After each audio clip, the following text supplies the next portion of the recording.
Bienvenidos mis queridos hermanos y amigos a esta nueva serie de estudios bíblicos. Estamos en este momento por medio de nuestro Instituto Teológico Amiel llevándoles a cabo esta serie de estudios bíblicos basados en el libro del profeta Daniel. Básicamente vamos a estar estudiando durante varios días acerca de este libro, durante varias semanas, acerca del libro del profeta Daniel.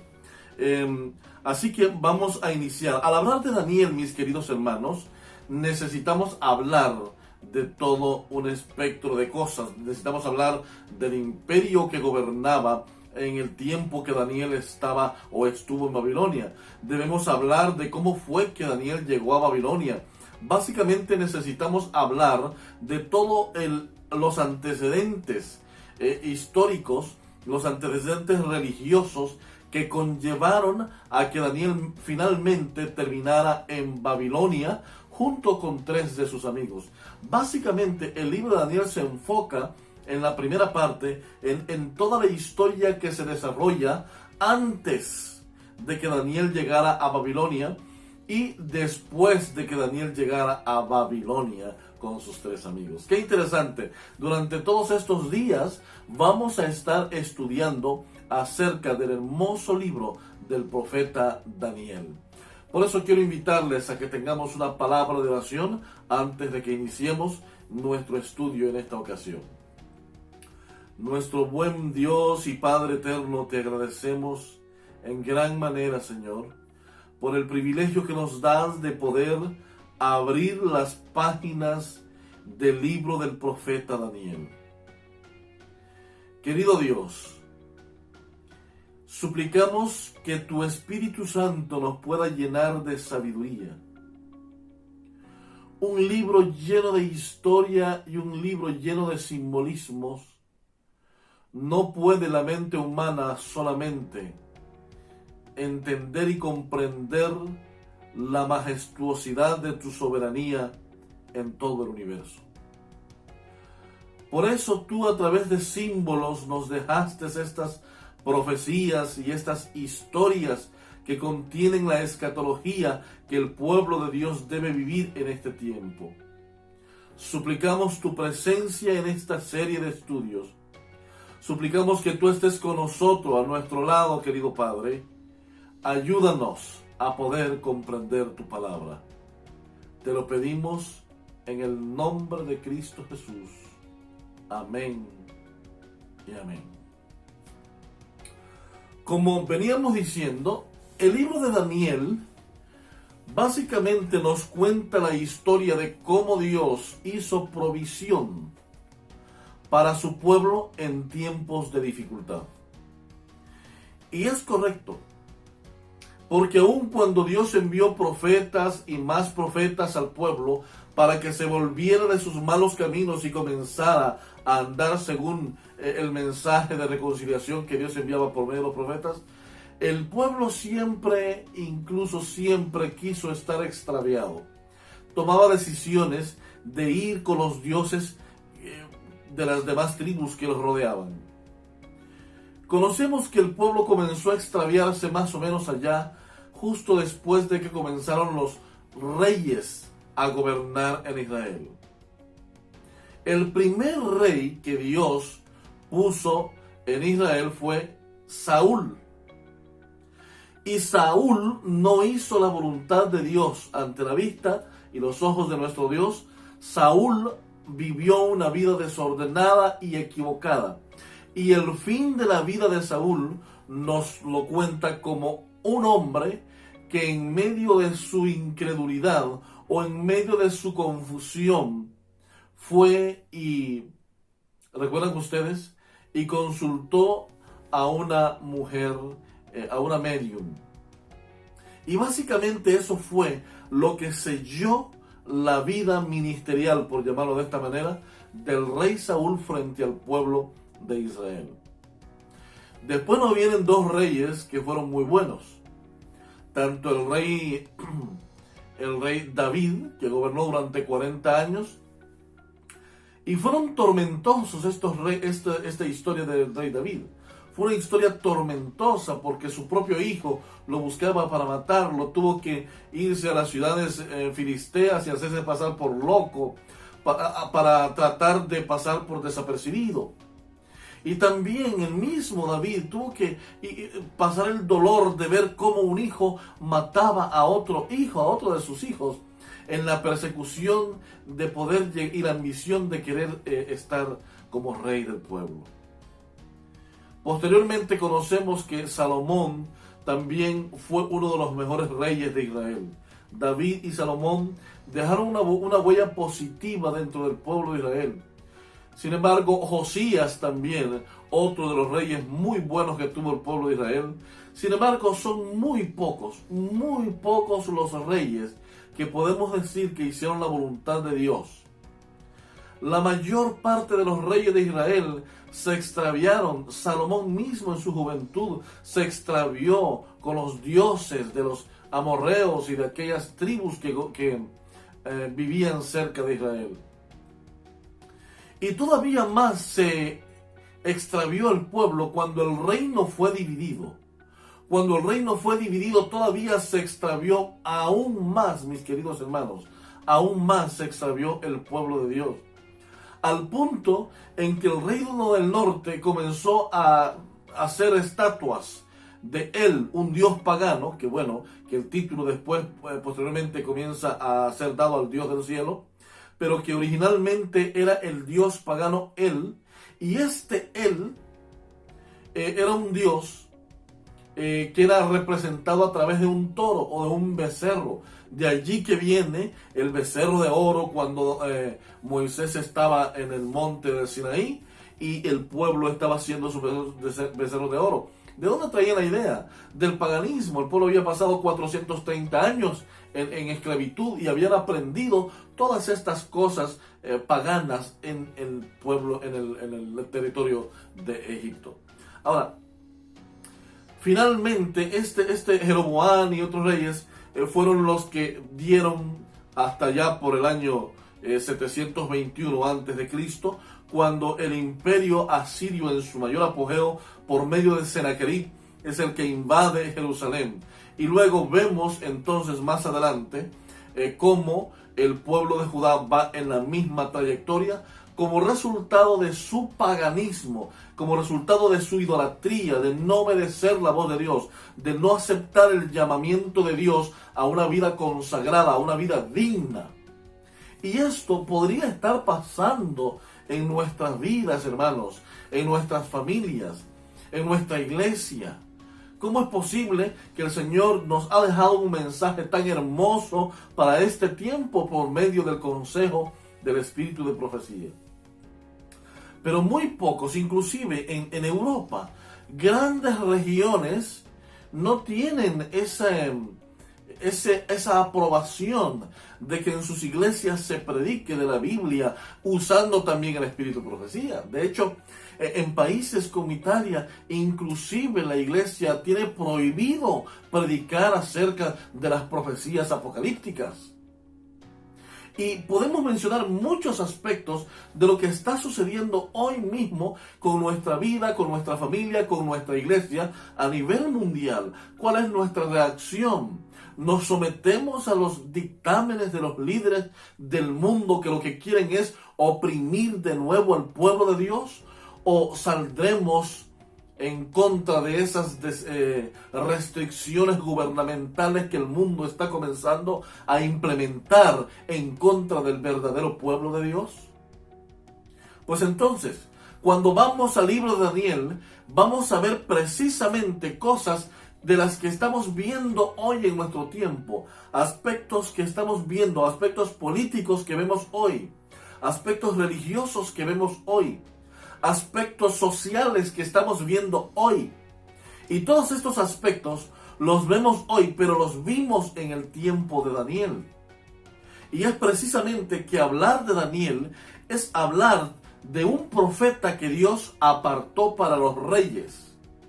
Hablar de Daniel es hablar de alguien que aún en medio de la esclavitud fue un hombre fiel a Dios.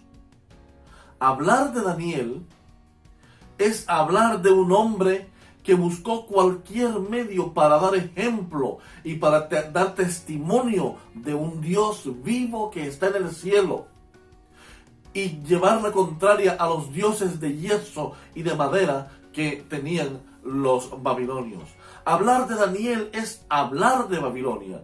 Hablar de Daniel es hablar del rey Nabucodonosor, es hablar del rey Darío, es hablar del rey Belsasar, es hablar del imperio babilónico, es hablar del imperio de los medos y de los persas, es hablar de los grandes reinos que surgieron en el mundo. Hablar de Daniel es hablar de un pedazo de la historia que no podemos esconder y que no podemos pasar por alto. Por eso, ahora, al iniciar el libro de Daniel a estudiar, vamos a concentrarnos primeramente en esta sección introductoria. Varios temas de introducción tendremos, en donde iremos al fondo, al origen, al principio de todo esto. Una de las preguntas que vamos a responder a medida vayamos avanzando es: ¿por qué razón los reinos comienzan con Babilonia y no comienzan con Asiria, por ejemplo? No comienzan con otras tribus que sobresalieron también en la época de Moisés, allá en la época de Israel también. ¿Por qué no comienza con aquellos reinos, sino que comienza con Babilonia? Y la respuesta a esa pregunta es porque Babilonia es el imperio más antiguo que conocemos en la historia de la humanidad. De hecho, el capítulo 10 del libro de Génesis y el versículo número 8 ya nos comienza a hablar de ese primer imperio que hubo antes, mucho antes de cualquier otro imperio. Cus fue padre de Nimrod, el primero que llegó a ser poderoso en la tierra. Este fue vigoroso, cazador ante el Señor. Por eso se dice, así como Nimrod, vigoroso cazador ante el Señor. De esto vamos a aprender muchas cosas. Y luego dice el versículo 10, los primeros centros de su reino fueron Babel, Erec, Acán y Calne, en la tierra de Sinar. De esa tierra salió para Asiria y edificó a Nínive, Rehobot y Cala. Y entre Nínive y Cala, la gran ciudad de Resén. Misraín fue padre de Lucín, y después sigue con la descendencia. El primero en llevarle la contraria a Dios, vigoroso cazador ante el Señor, que significa un hombre que le llevó la contraria a Dios. Un hombre que inventó una nueva forma de cristianismo, llamémoslo de esta manera. Una nueva forma de religión. Una forma de religión en la que no se contenía ni se tomaba en cuenta a Dios como creador. En el capítulo 11 encontramos el desarrollo de lo que acabamos de leer acerca de la Torre de Babel. Babel fue el nombre de aquella época. Babilonia es el nombre griego que se le da. Babel es el nombre en hebreo que se le da a esta primera ciudad. Y Babel, tanto Babel como Babilonia, representan exactamente lo mismo: confusión. Un sitio donde hay confusión. Así que entonces, el origen de Babilonia, el origen de este imperio, no tiene mucho que ver con, con la Babilonia del tiempo de Daniel, sino con una Babilonia que antecede en muchos años a la misma Babilonia de Daniel, que se le conoce con el nombre de imperio neobabilónico. Y al imperio de la Babel del capítulo 10 y 11 de Génesis se le conoce como el antiguo imperio babilónico. Así que entonces, el libro de Daniel básicamente se compone en dos secciones. La primera sección que vamos a estudiar en este libro de Daniel es la sección histórica, que va desde el capítulo número 1 hasta el capítulo número 6. Y desde el capítulo número 6 en adelante sigue la segunda sección, donde encontramos entonces la sección profética. Veamos un poco atrás la sección histórica. En la sección histórica vamos a hablar acerca de, especialmente lo que estamos ahora hablando, Babel, cómo fue desarrollado el imperio de Babel y cómo llegamos al tiempo de Nabucodonosor. Y más o menos en qué año comienza el apogeo del imperio babilónico, que es un poco antes de que Daniel y sus amigos lleguen a Babilonia. En esta historia, en esta sección histórica, vamos a hablar de cómo Daniel llega y sus 3 amigos, y desde que llega, toman una decisión importante en su vida que cambiaría sus vidas para el resto de todo el tiempo que estarían en Babilonia. Esa decisión los llevó también a un momento de ser reconocidos como los hombres más sabios, más inteligentes, pero más fieles al Dios del cielo también. Más adelante vamos a ver también cómo el rey Nabucodonosor, en sus preocupaciones sobre el futuro del reino eterno de Babilonia, porque él creía que Babilonia sería un reino eterno, se acuesta pensando en qué pasaría en el futuro con el reino eterno llamado Babilonia. Y vemos cómo tiene un sueño que fue tan espantoso que se le olvidó. Y es Daniel el que llega de nuevo, Dios ridiculizando a los dioses paganos, se impone a través de Daniel y no solamente le cuenta el sueño al rey, sino que también le da la interpretación del sueño. Es decir, en el capítulo 1 vemos a Dios intentando llegar al corazón del rey por medio del mensaje de salud. En el capítulo 2 vemos que Dios intenta llegar al corazón del rey por medio del mensaje de la soberanía de Dios sobre los reyes de la tierra. En el capítulo 3, Dios intenta llegar al corazón de Dios, de Nabucodonosor, tratando el tema de la fidelidad, cuando Nabucodonosor construye aquella imagen de unos 30 metros de altura, o 60 tal vez. Y luego vemos cómo Dios, de nuevo, en el capítulo 4, Dios intenta llegar al corazón de Nabucodonosor, pero esta vez fue más difícil, un poco más complicado, hasta que Nabucodonosor escribe en el capítulo 4, los últimos versículos: ahora yo, Nabucodonosor, bendigo y glorifico el nombre del Dios Altísimo. Dios no dejó de insistir hasta que doblegó al gran imperio, al gran rey Nabucodonosor. Para eso Dios había llevado a Daniel a ese sitio. Pero luego tenemos la sección profética, que es la sección donde Daniel está básicamente recibiendo en diferentes momentos de la historia. En diferentes momentos de la historia, Daniel recibe visiones y sueños. Ahora, en la parte histórica no hablé del capítulo 5 y del capítulo 6, porque pertenecen precisamente a Belsasar como el último rey, junto a Nabonido, y de Babilonia, y la conquista de los medos y los persas por medio de Ciro y Darío al imperio de Babilonia. Por lo tanto, lo que estamos viendo es que a partir del capítulo 6 hasta el capítulo 12, lo que encontramos son una serie de profecías. La primera y gran profecía es la profecía del capítulo 7, que sienta las bases en donde se desarrollan todas las demás profecías del capítulo 7 mismo, del capítulo 8, del capítulo 9, del capítulo 11 y del capítulo 12. Por eso es que hay un paralelismo desde el capítulo número 2 de Daniel, el capítulo número 7, el capítulo número 8, el capítulo número 9, el capítulo 11 y finalmente con el capítulo 12. Un gran paralelismo. No podemos estudiar el capítulo 12 de Daniel separándolo del resto de los capítulos de Daniel. Hay una unidad profética, hay una conexión profética en todos los capítulos proféticos de Daniel. Y es interesante, ¿por qué razón? Porque las primeras profecías ofrecen algunos detalles, pero el siguiente paralelismo nos ofrece un poco más de detalles que la anterior. Y así sucesivamente vamos hasta llegar al capítulo número 12 del libro de Daniel.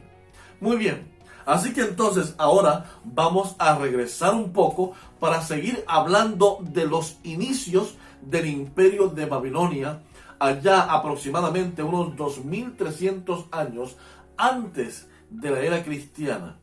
A partir de ese momento se erige sobre la tierra un pueblo, un poder, un imperio. Fíjense que Noé y sus 3 hijos, 8 personas en total, salen del arca. Y al salir del arca, según lo que nos dice el capítulo número 10, pasan aproximadamente unos 370 o 380 años aproximadamente desde la salida del diluvio, del arca, hasta cuando Taré ya tiene a Abraham, a Nacor y a Aram. Y parece que uno de ellos muere finalmente en aquella tierra. Así que lo que vemos es que desde el capítulo 8 o 9 hasta el capítulo 11, 10 y 11 de Génesis han pasado más o menos unos 370 años aproximadamente. Abraham y su familia están desenvolviéndose y creciendo. Recuerden que Abraham procede del hijo Sem de Noé. Y todas las gentes malvadas provienen de Cam. Si bien nos enteramos cuando salió Noé del arca de Noé, parece que su hijo, hay una declaración un poco ambigua allí, no sabemos qué fue realmente lo que sucedió, pero probablemente algunos eruditos dicen que quiso violar a su propio papá. No lo sabemos. Lo que sí sabemos es que allí hay una clara situación en donde se ve claramente qué camino va a tomar Cam y qué camino va a tomar Sem y qué camino va a tomar Jafet. Fíjense que la misma historia nos enseña, la misma Biblia nos enseña que no se puede estar en un terreno neutral. Jafet parece que era un terreno neutral. Sin embargo, sabemos que finalmente sucumbió ante la magnitud del poder que estaba ejerciendo los descendientes de Cam, que era la descendencia perversa, la descendencia desobediente a Dios. Sin embargo, los descendientes de Sem eran personas obedientes a Dios. El capítulo número 10 nos habla, y 11, nos habla de los descendientes de Sem en la línea de Taré, que eran los que vivían más o menos en lo que ustedes están viendo aquí, en esta región donde dice Babilonia. Allí, en esa región, donde sucumbían o donde pasaba el río Éufrates, era una región muy fértil después del diluvio. Porque el resto del territorio sabemos que es desierto. Así que esa región, en lo que ahora sería el país de Irak, allí se desarrolla el antiguo imperio babilónico llamado Babel en la Biblia. Ahora, si vemos bien aquí entonces, en esta parte de Babilonia, ahí quedaba lo que se conoce como Ur de los Caldeos, y hacia el noroeste o noroeste, comienza Nimrod a establecer sus centros de adoración, que son 8 o 9 en total centros de adoración que Nimrod comienza a establecer siguiendo el cauce del río Éufrates hasta llegar más o menos a la región de Asiria, donde ahora es la actual Siria, donde también erige varios centros de adoración que eran aquellas famosas ciudades como Nínive y Rehobot y otras ciudades que en ese momento comienza a instalar. Pero todas estas ciudades eran centros de adoración pagana. Eran centros de adoración completamente paganos. Ahora, aquí mismo, en esta región, era el camino que debía tomar Taré. Porque muy posiblemente encontremos que Taré recibe un llamado antes que Abraham a salir de las ciudades.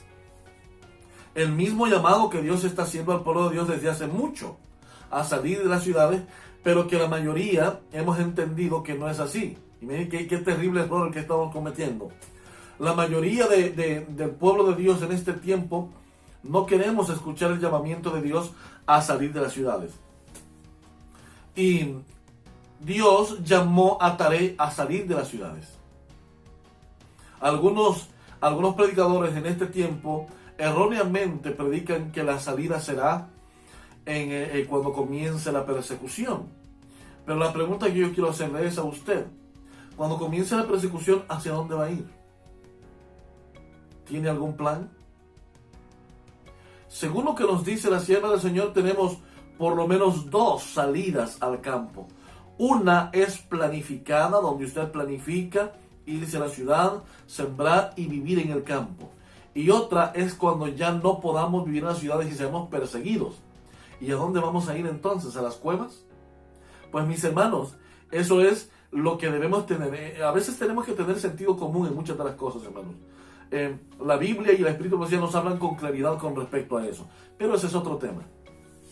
Resulta entonces que parece que Taré recibe un llamado antes y sale de Ur de los Caldeos, que es la misma ciudad de Babel, siguiendo el noroeste, más o menos el cauce del río Éufrates, pero solamente llega hasta la ciudad de Padán Aram. Y allí en esa ciudad dice la Biblia que Taré muere.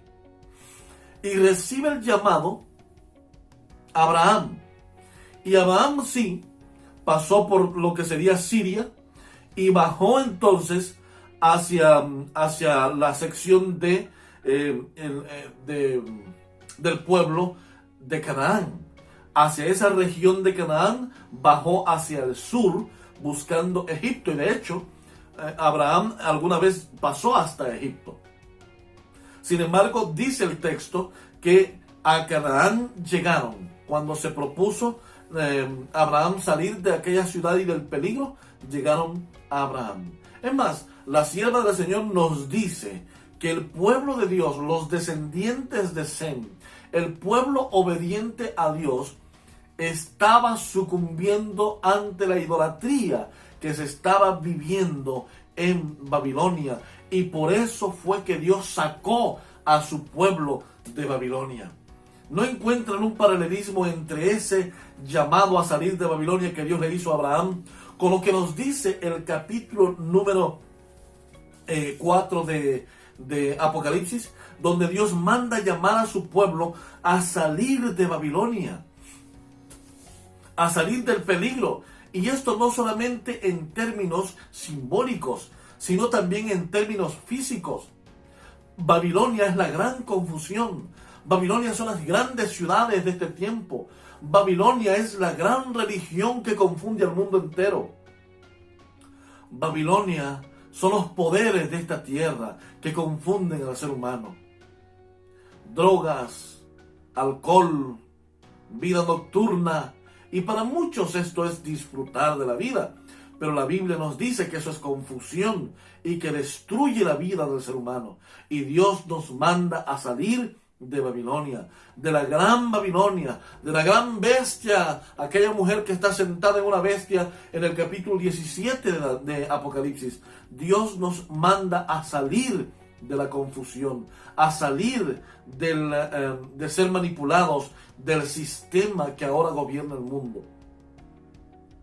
Así que entonces vemos aquí que el gran imperio babilónico se extendió, y luego vamos a ver eso porque en capítulos más adelante en Génesis parece que también desde Sinar se reunieron unos 4 o 5 reyes y fueron conquistando todo lo que había a su paso hasta la región de Canaán donde estaba Abraham, pero Abraham vivía ya por las montañas y su sobrino Lot se había ido al valle que estaba entre Sodoma y Gomorra, y en ese valle fue llevado prisionero.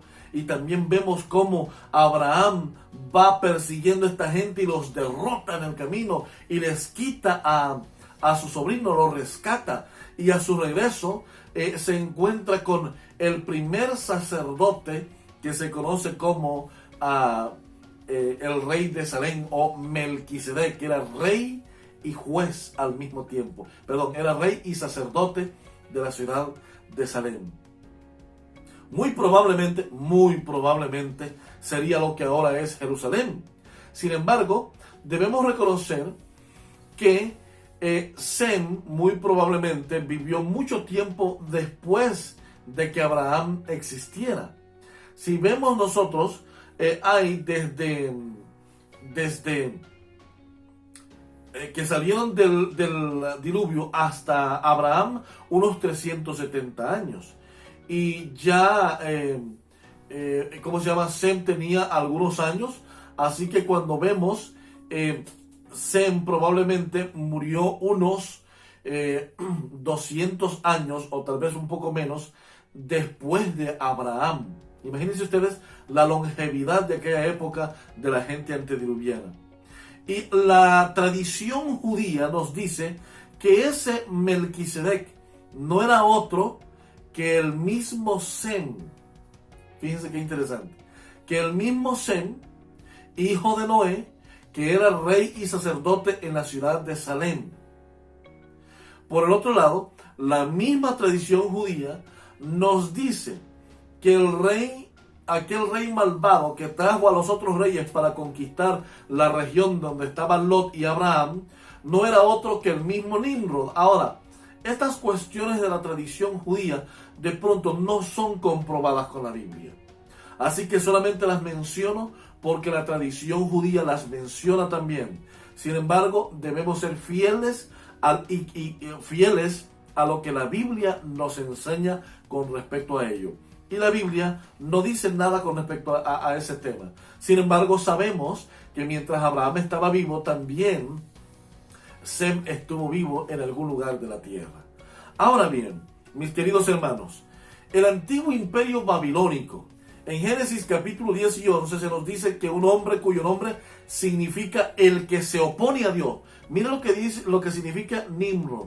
Nimrod significa, en una traducción literal, nos dice acá en el capítulo, versículo 8, vigoroso cazador ante el Señor. Eso significa vigoroso cazador ante el Señor. Una transliteración normal. Pero cuando hacemos un análisis correcto, lo que significa es el que se opone a Dios. Eso significa el que se opone a Dios. Se levantó para iniciar una obra que fue la semilla de todas las religiones paganas del mundo. Babel no solo significa la confusión de las lenguas, sino la confusión idolátrica y religiosa, llena de pecado y de rebelión contra Dios. Nimrod se había propuesto iniciar una rebelión contra Dios con la que llenaría toda la tierra. Su título de rey evoca su propia divinidad en la tierra. Fue donde nació la adoración al sol, la luna y al hijo del sol, Nimrod, Semiramis y Tamuz.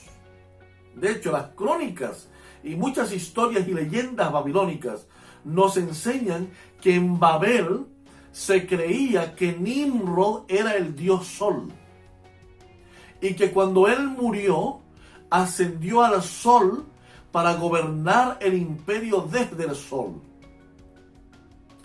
Y entonces un día Semiramis, quien le fue infiel a la luz de la ley taliónica, apareció embarazada.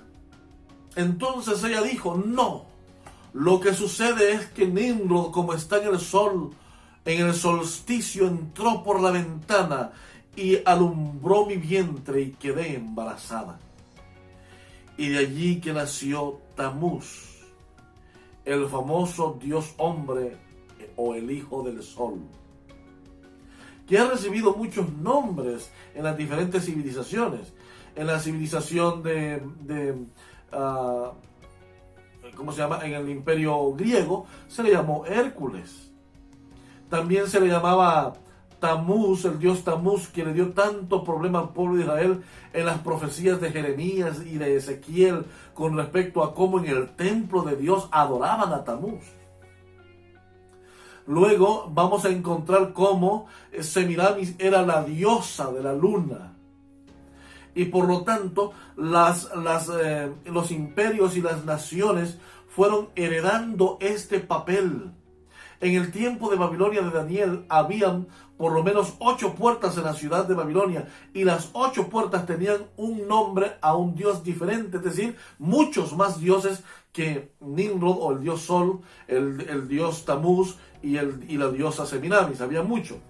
En el tiempo de los romanos, en el tiempo de los griegos, a esta diosa Semiramis se le conoce como la diosa Afrodita. Y en el tiempo de los romanos se le conoce como la diosa Diana. Pero recuerden que los romanos, después del siglo V, comenzó a cristianizar un montón de dogmas. Y cristianizó la creencia y la doctrina pagana de la diosa de la luna por medio de Afrodita o de Diana, y le pusieron por nombre Virgen María.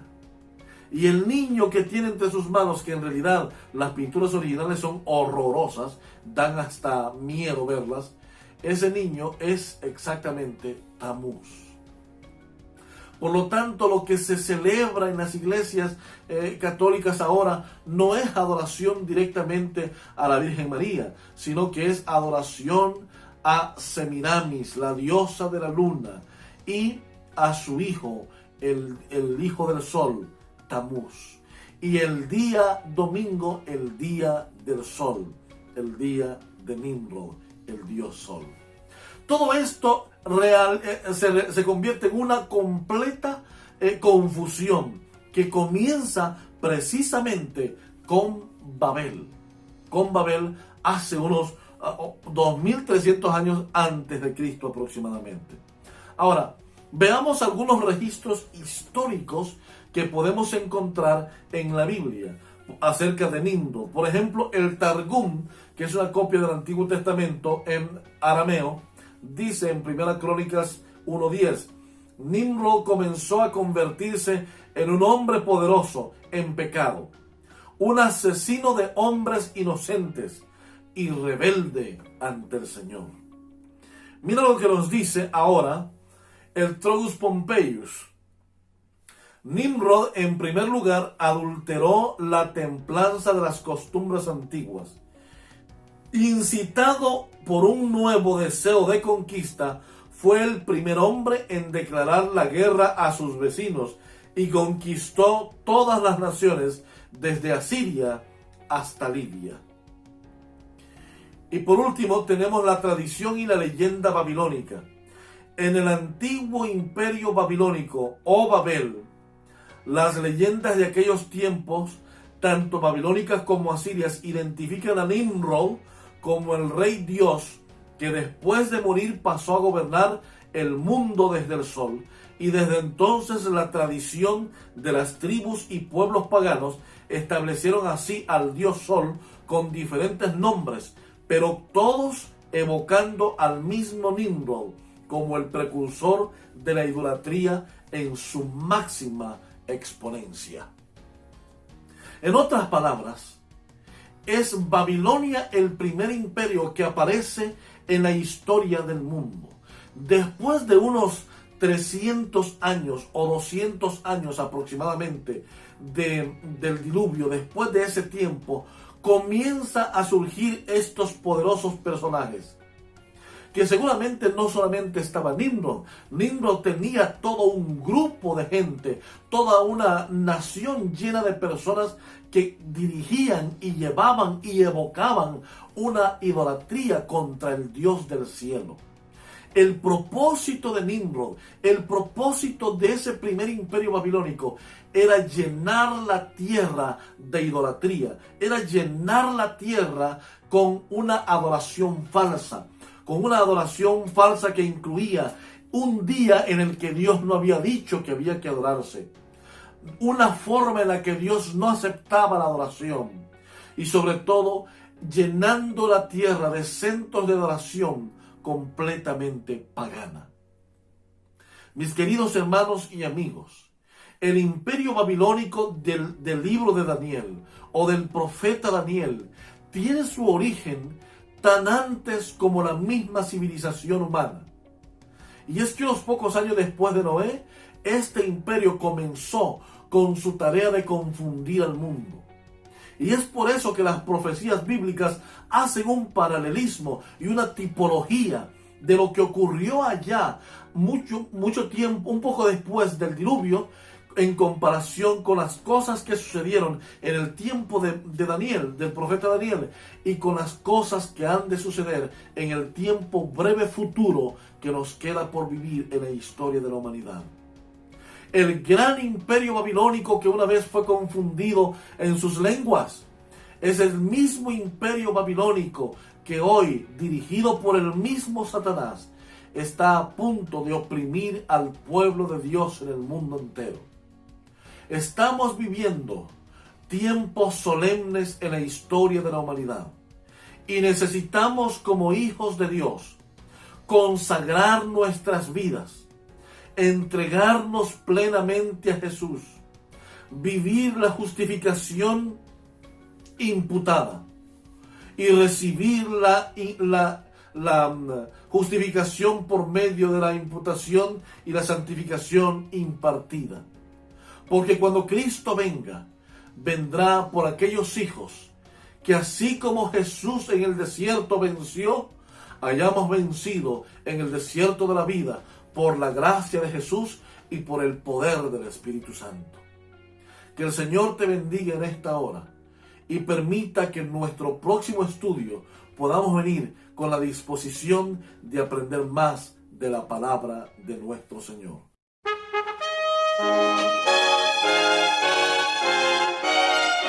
Son de trompetas que anuncian la luz, Cristo muy pronto vendrá a la batalla por nuestro Jesús. Si venceremos, Cristo muy pronto